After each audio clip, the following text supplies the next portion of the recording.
God's people had returned from exile in Babylon and set up their homes in Judah. Nehemiah led God's people in Jerusalem to repent and confess their sin. To show they were sorry for their sin, the people fasted.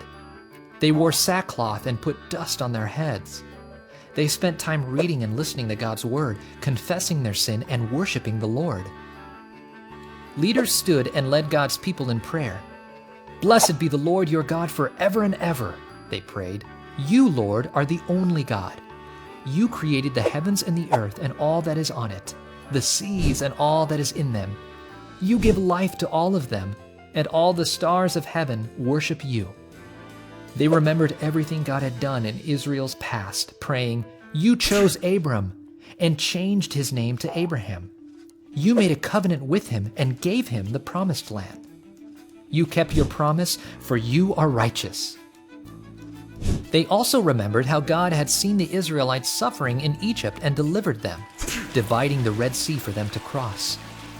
He led them with a pillar of cloud by day and a pillar of fire by night. He gave them his law on Mount Sinai. He gave them bread and water in the wilderness.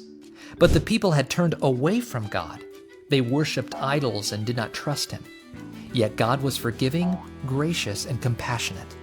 He did not abandon them. In their praise to God, they also remembered how God gave his people kingdoms and multiplied them. They were successful and happy, but the people turned away from God. The people thought back to when God sent prophets to warn them, but they did not listen. God let their enemies take over, but he did not destroy or abandon them because God is gracious and compassionate.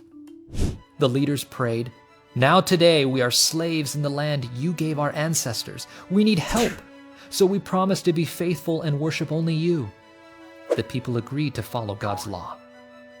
Then the leaders and some of the people stayed in Jerusalem, and everyone else went to live in the cities nearby.